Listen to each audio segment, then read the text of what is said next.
Bro, balik lagi sama gue, Anton Nenggolan. Dan akhirnya guys ya, akhirnya paket gue datang juga. Ini 2 HP Samsung yang gue order tanggal 22 Maret kemarin. Baru nyampe tanggal 31 Maret dan baru bisa gue buat sekarang tanggal 8, tanggal 9 April kalau nggak salah. Jadi kemarin gue order 2 HP guys. Ini Galaxy A52 dan juga ini Galaxy A72, tapi nggak kelihatan HP-nya. Oke, jadi ya mungkin langsung aja kita buka kali ya guys ya. Jadi kita akan coba cek kira-kira isinya apa aja. Jadi kita akan lihat. Kemarin gue pilih warna yang nggak normal sih. Kemarin gue pilih warna yang kinclong. Ini gue pilih buat warna hitam. Gue sengaja pilih warna hitam karena pengen gue jual. Kalau kalian pengen beli, ini bakal gue jual murah di toko official bisa gadget. Cek aja di kolom deskripsi. Dan kita lihat juga di sini ada 2 guys. Ini Galaxy A52 dan A72. Dan karena ini warnanya sama kayak baju gue, kali ini kita akan unboxing yang A72 dulu, dan besok kita akan lanjutin ke A52. Let's go. Dan ini tampilan boxnya guys, bisa teman lihat di sini dia warnanya ungu. Apa di sini namanya? Awesome Violet. Alright, sama banget sama baju gue. Dan kita lihat di boxnya juga nggak banyak yang bisa diceritain ya, karena polos doang. Paling di sini doang ada tulisan ROM 128GB, RAM 8GB dan Awesome Violet. Oke, langsung aja kita buka Galaxy A72. Yes. Jebret. Oh ya, dapat bonus juga kartu AM3 yang pasti nggak akan gue pakai. Kita buka. Wah, bunyi plastik. Let's go. Oke. Jadi ketiga unggulannya ditulis di depannya, ternyata di sini ada Infinity O display, quad kamera 64 MP with OIS. Oke, nice. Dan juga ada IP67 water and dust resistance. Jadi ini lumayan upgrade sih kalau dibandingkan dengan yang A71. Kemarin gue juga review, 2 versi gue review, dan itu HP yang keren banget. Dan sekarang di upgrade mulai dari kameranya dan juga water resistant and dust resistantnya juga di upgrade. Jadi langsung aja kita cek di bawahnya ada apa aja. Dan di sini ada super fast charging. Super fast charging itu biasanya 25 watt guys. Dan ya, ini sama banget dengan yang Galaxy S dan Galaxy Note punya, super fast charging 25 watt. Dan ada kabel C2C. Yes, ini adalah kabel USB-C to USB-C. Ya, tampilannya kira-kira kayak gini. Dan lanjut lagi, kita di sini biasanya kalau HP Samsung ada kotak kecil di bagian atas boxnya yang agak susah dikeluarin, dan ini biasanya adalah casing. Apakah dikasih casing? Gua agak nggak yakin sih dikasih casing. Oh iya, ternyata benar nggak dikasih casing guys. Cuma ada panduan singkat dan juga quick start guide. Jadi ya cuma itu aja isi boxnya. Ternyata cuma ada SIM card ejector, terus juga ada charger 25 watt dan juga USB-C to USB-C, dan juga ada HP-nya, dan yang terakhir ada kartu AM3. Dan langsung aja kita buka HP-nya. Kita lihat bodinya ternyata lumayan tebal guys. Langsung terasa pas pertama kali pegang bodi HP ini tebal. Dan kita akan ketek dari belakang. Let's go. Alright. Dan yang terakhir juga ada ini, stiker-stiker yang tidak berguna ini. Kita lepas aja. Nice. Dan wow, feelnya lumayan aneh sih ini. Ini kayak kemungkinan sih ini polikarbonat, sama kayak Galaxy Note 20 atau Galaxy S20 FE. Mungkin kayak gitu kali ya. Tapi ini cakep sih, seriusan cakep. Dan bagian depannya juga nggak ada yang bisa kletek, paling pinggirannya doang. Oke, akhirnya selesai juga dikletek, dan kita akan lihat dulu sekalian hidupin. Kita akan cek kira-kira bodinya ada apa aja.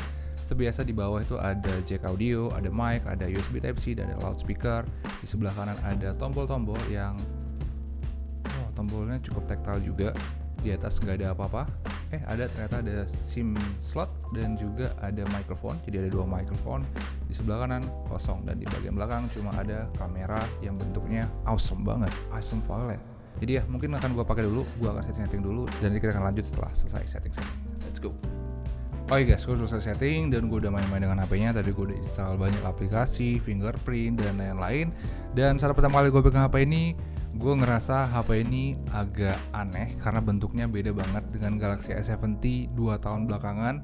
Kalau S70 itu duluan terasanya lebih tipis dan juga lebih enteng. Pas pertama kali gue pegang HP ini, Gue ngerasa kayak lagi megang Galaxy M51 yang baterainya 7000 mAh. Soalnya bodi HP ini terhitung lumayan tebal dan juga lumayan berat dibandingkan dengan S70 dan juga S70 yang beberapa tahun lalu. Dan pas dipegang juga dia punya feel yang agak kurang sih kalau dibandingkan dengan S71, terutama yang Prism Pro Silver. Prism Pro Silver itu feel in hand itu enak banget. Kalau yang ini terasa agak kurang kalau dibandingkan dengan itu, tapi dia juga tetap punya warna yang cantik, terutama yang ini guys, ini warna awesome purple atau lebih ke ungu pastel. Dan gue sebenarnya belum pernah cobain pegang yang warna awesome black, white dan juga blue kalau nggak salah, tapi gue yakin ini bakalan cocok banget sih buat teman-teman yang cewek mungkin, karena ini warnanya beneran unyu banget sih. Ungunya ini gimana ya, cantik banget sih menurut gue. Terus dia juga punya model kamera yang keren banget. Ini kameranya mirip banget dengan model kameranya Samsung Galaxy Note 20 Ultra, mulai dari bentuknya yang kotak menonjol, warnanya yang sama dengan warna back covernya, dan juga tata letak kameranya juga mirip.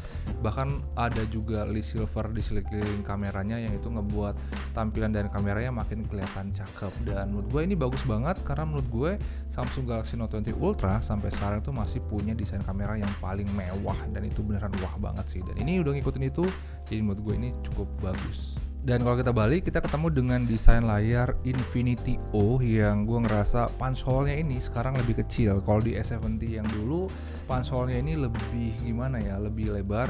Kalau yang sekarang ini punch hole-nya itu lebih kecil dan hampir mepet dengan kamera depannya. Terus dia juga punya bezel yang sama, jadi atas kanan bawah kirinya itu punya ukuran yang sama, dan itu kelihatan eye pleasing banget. Walaupun memang bezelnya nggak tipis-tipis banget, tapi ini ngebuat tampilannya jadi kelihatan lebih manis aja sih. Soalnya yang simetris gini emang ngebuat mata lebih puas aja gitu. Dan gue lupa juga dia udah punya sertifikasi IP67 yang ngebuat HP ini jadi salah satu HP midrange yang punya ketahanan air yang sangat baik. Kalau dibandingkan dengan HP lain, gue rasa mereka belum ada sih yang punya sertifikasi kayak gini untuk tahun 2021, dan itu bagus banget. Tapi itu bukan berarti HP ini jadi benar-benar anti air, soalnya IP67 itu juga ada banyak limitasinya. Yang pertama, HP ini juga masih belum aman kalau misalkan diajak di kolam renang atau air-air yang nggak murni. Mungkin di air kolam renang tadi, juga air comberan mungkin, atau juga di air laut, ini masih belum terlalu aman. Dan HP ini juga mungkin masih belum kuat kalau ditaruh di air yang bertekanan tinggi. Mungkin kalau kalian bawa ke air terjun atau juga kalian siram pakai semprotan gitu ya, ini sebenarnya masih belum terlalu aman juga. Jadi kalaupun dia punya sertifikasi water resistant, bukan serta-merta HP ini bisa diajak berenang di laut atau berenang di kolam renang atau disemprot air atau dicuci pakai sabun gitu ya. Itu jangan guys. Tapi untuk ukuran midrange gue rasa IP67 udah cukup. Terus untuk kameranya sendiri, dia punya 4 kamera guys ya. Jadi dia punya 2 kamera yang masih sama dengan S71 dan ada 2 kamera baru. Jadi ada kamera 5 megapiksel makro dan juga 12 megapiksel ultra wide yang masih sama dengan S71, tapi ada upgrade di 2 kamera yang lainnya. Jadi dia punya 8 megapiksel telephoto untuk kamera midrange, sekarang itu jarang banget. Ini 3 kali optical zoom dan juga ada 64 megapiksel dengan OIS. Yes. Ini jarang banget sih ada HP yang pakai OIS di kelas midrange, karena OIS itu beneran ngebantu banget guys. Yang pertama, dia bakal ngebuat video jadi lebih stabil karena HP ini sekarang jadi punya 2 image stabilization, yaitu elektronik dan juga optical. Dan yang optical ini juga bakal ngebuat HP ini lebih mudah untuk take foto malam. Soalnya kalau di foto malam, biasanya kameranya ini bakalan take foto lebih lama dan dia butuh kestabilan yang lebih dari optiknya. Dan OIS ini bakal ngebuat foto malam kita tuh jadi lebih bebas dari blur. Dan ini keren banget sih. Untuk kelas midrange punya OIS, menurut gua ini gokil banget sih, seriusan gokil. Terus kita balik lagi ke bagian depannya ya guys ya. Di bagian depannya ini kita ketemu dengan layar 6,7 inch Super AMOLED Full HD.